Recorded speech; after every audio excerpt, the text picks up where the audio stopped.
Hello दोस्तों, कैसे हैं आप। हमारी आज की कहानी है झिझक। चलिए जानते हैं इस कहानी के बारे में। अहम ने बिना सोचे कि लोग क्या कहेंगे भरी महफिल में रंजना को प्रपोज कर दिया। रंजना ये देखकर अचानक से घबरा गई और पार्टी से बाहर निकल गई। रंजना और अहम की मुलाकात कुछ दिनों पहले ही हुई थी और कब अहम को रंजना से प्यार हो गया वह यह खुद भी नहीं जानता। वह पहला दिन था जब रंजना थोड़ा झिझकते हुए 39 साल के अहम राजपूत के केबिन में आई थी। अहम एक सुपरस्टार था जिसको रंजना ने अब तक केवल फिल्मों में ही देखा था और आज वो उनके सामने खड़ी थी।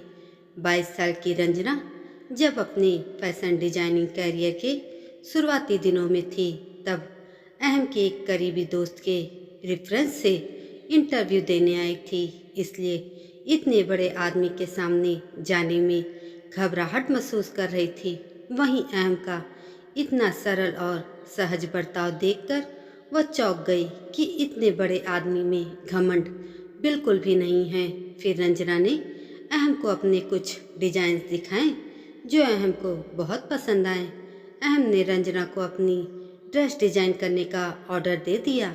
इस काम के चलते रंजना को कई बार अहम से मिलने उसके ऑफिस या घर आना पड़ता। कभी जब काम करते करते देर हो जाती तो अहम खुद रंजना को घर छोड़ने जाता। शुरुआत में अहम रंजना की झिझक और अपनी असहजता के चलते यह सब कर रहा था, पर एक दिन रंजना ने अहम को उसकी ड्रेस तैयार करके देते हुए कहा, आपके लिए काम करके अच्छा लगा सर। आगे से कभी भी कोई काम हो तो ज़रूर बताइएगा। तब अहम को भी एहसास हुआ कि अब रंजना का काम खत्म हो गया और वो अब यहाँ नहीं आया करेगी। अहम ने सोचा कि क्यों न रंजना को अपना पर्सनल डिजाइनर बना लिया जाए, पर अहम के पास उसका पर्सनल डिजाइनर पहले से ही था जो अभी कुछ दिनों के लिए छुट्टी पर गया था और इसीलिए ही उसे अपने लिए नए डिजाइनर की जरूरत पड़ी थी। अहम रंजना को जाने नहीं देना चाहता था।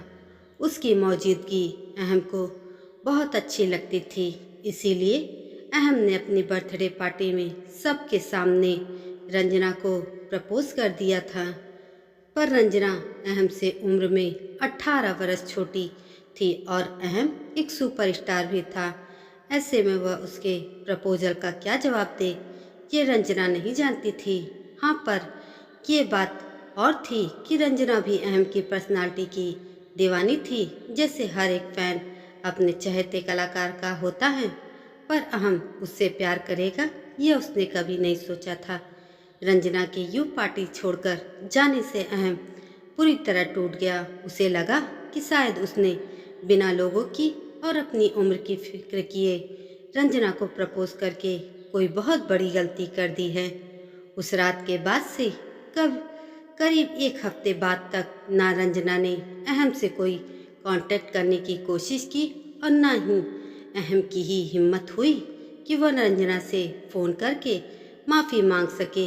मगर फिर एक शाम को अहम से मिलने रंजना खुद चली आई। उसे देखकर अहम शर्मिंदगी से भर गया। उसे देखते ही अहम ने कहा, मुझे माफ़ कर दो रंजना, मुझे ऐसे सबके सामने प्रपोज नहीं करना चाहिए था।